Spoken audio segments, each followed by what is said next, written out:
Bom, vamos lá pessoal, tudo bem? Fala você, torcedor tricolor que me acompanha de todo o Brasil, sou Teixeira Mendes. Esse é o programa Laranjeiras Rádio, uma voz que proclama o Fluminense. Deixa aí, galera, né? A curtida é grátis, me ajuda. Opa, tô ajeitando a câmera aqui. Deixa a curtida, é grátis, me ajuda, etc. Né? Dá aquela compartilhada. Se não for inscrito, faz a inscrição. O programa amador é assim, a gente ajeita a câmera enquanto a gente está falando. Vou falar aqui do Inter, galera. Nosso próximo adversário. Não vou falar do resultado, tá? Nem do desempenho. Vou falar da forma de jogar e mais ou menos do que a gente pode fazer. Bom, o Inter empatou o confronto, né? Venceu a partida por 1-0 contra o América, lá no estádio do América, o estádio Independência. Com gols 49 minutos, uma partida defensiva quase perfeita do Coelho, cara. Gol literalmente no último lance, né? Porque depois o América sai e termina o jogo, mas o Inter acabou perdendo nos pênaltis, né? Bom, acontece.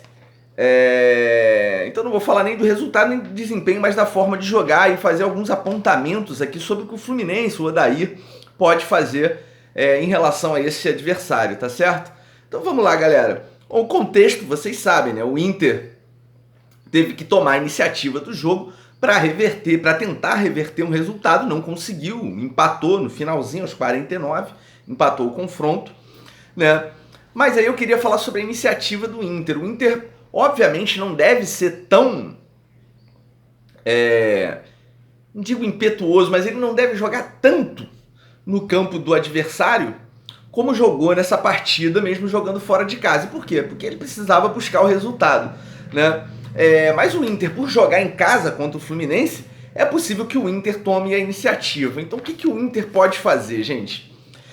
O Inter foi um time que teve muita dificuldade com a marcação quase perfeita do time do América Mineiro. E isso é importante, porque o time do Inter, em geral, ele é lento.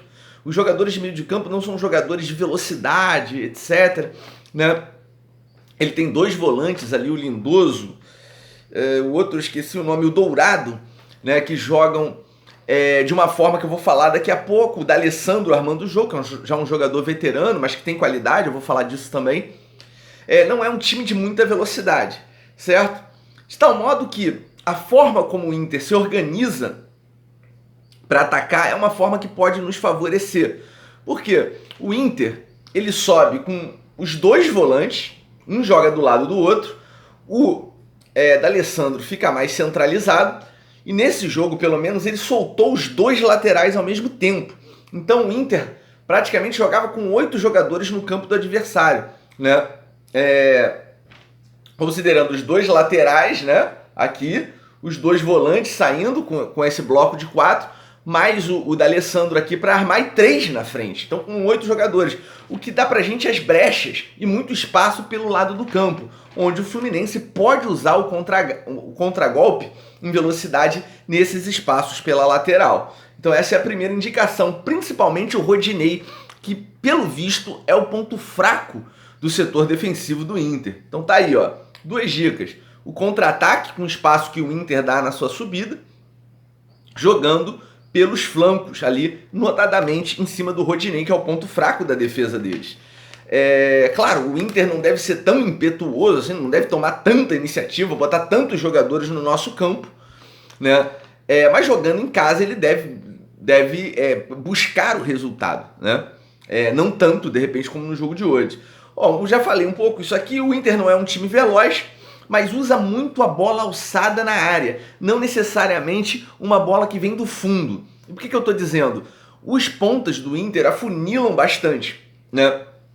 E geralmente quem tenta ir ao fundo, o Inter fez poucas jogadas de fundo nesse jogo contra o América, mas quando o Inter tentava fazer isso, ele tentava fazer com os laterais. E por quê? Porque geralmente os pontas do Inter afunilam, eles correm diagonal para a área e o Inter tem uma presença ali de no mínimo 3 jogadores, às vezes o D'Alessandro entra na área ou um volante e o Inter acaba botando 4 jogadores para aproveitar esse cruzamento. Não usou muito essa jogada, mas eu vi que o Inter tentou bastante isso. Então é uma coisa que o Fluminense tem que marcar. Essa passagem, essa subida dos laterais.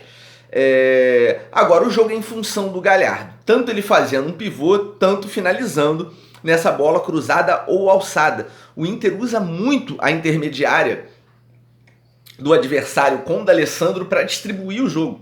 Então, às vezes o lateral não vai até o fundo, mas ele vai alçar essa bola direto para a área. E, de novo, sempre acontece o quê?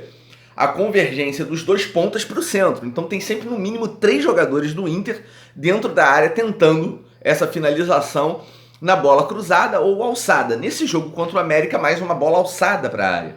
Então isso é perigoso, né? O Fluminense tem que marcar essa atuação do D'Alessandro que distribui o jogo, né? Aí tá aqui, ó, o D'Alessandro articula bem o jogo. Eu sugiro até uma marcação individual, talvez, ou pelo menos um cuidado muito especial. Eu sugiro, se tiver condições, nunca se sabe, né? Tem lesão, tem essa doença que tá aí, dessa pandemia e tal. Eu sugiro o Yuri para jogar ali, tá? Eu sugiro o Yuri para ficar mais na frente da zaga para congestionar ali, porque o América foi bem sucedido ocupando esses espaços da intermediária e não deixando o D'Alessandro jogar naquela região e bloqueando, né, os avanços dos laterais do Inter e ao mesmo tempo tentando impedir essa bola alçada que vem da intermediária.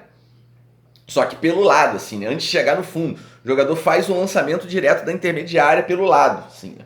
Aquela faixa ali intermediária, a bola vem daqui, direto para a área, em diagonal.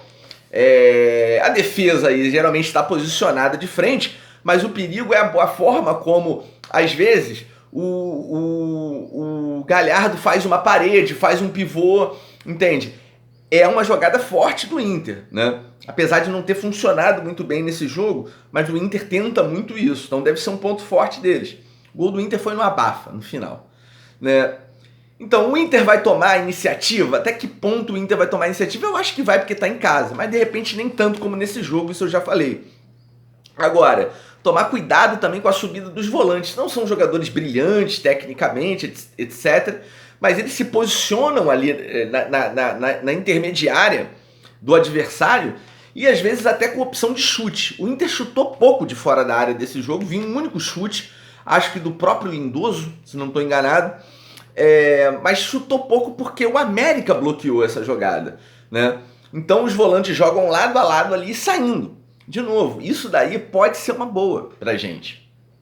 Que essa subida meio irresponsável do Inter pode gerar, de novo, aqui estou repetindo, pode gerar essa brecha pelos lados do campo e um escape, onde a gente pode usar o contra-ataque, principalmente explorando os lados, e o ponto fraco é o Rodinei, né? Então o Inter com essa subida dos volantes, repito, fica lá quase que pressionando o adversário com 8 jogadores, e as nossas chances, me repetindo até um pouco, são as nossas chances que podem vir pelos contra-ataques, notadamente pelos lados do campo. Tem que ter um escape ali, um desafogo, para suportar, né, a forma como o Inter avança ali um bloco no meio de campo para encostar o adversário, né, na defesa, pressionar o adversário, ter o domínio, a posse de bola. Temos que entrar com meio campo de pegada, desculpa me repetir um pouco, mas é bom enfatizar isso, com mais força, mais marcação. Sugiro o Yuri ali, até para jogar mais com um 5 na cabeça da área e tentar neutralizar a forma como o D'Alessandro distribui com muita qualidade, muita técnica o jogo ali. 200 anos e ainda joga bola. Atenção, né, ao artilheiro do campeonato, olha como tá. Desculpa aí, Thiago Galhardo, mas se não me engano você é aquele cara que jogava no Bangu, no estadual, né? Era destaque lá no Bangu, jogando como meio armador. Aí de vez em quando ia pro Vasco, aí ia pro Botafogo, aí voltava, não sei o que, sempre voltava no Bangu. Agora ele é o 9. Ele era meio armador, agora é o 9 artilheiro do campeonato. O sarrafo tá muito baixo, gente. O nível técnico caiu muito, né? Então atenção ao 9 e ao D'Alessandro. São os dois principais jogadores e, de novo, o ponto fraco é o lado direito da defesa com o Rodinei. Agora, o que pode preocupar aqui, né? Além do D'Alessandro e do 9, a parte física do Fluminense. Que nos 2 últimos jogos nós enfrentamos adversários que haviam jogado no meio de semana. E o Fluminense, entre aspas, descansou, entre aspas, teve uma folga. Mas mesmo assim os adversários pareciam o quê?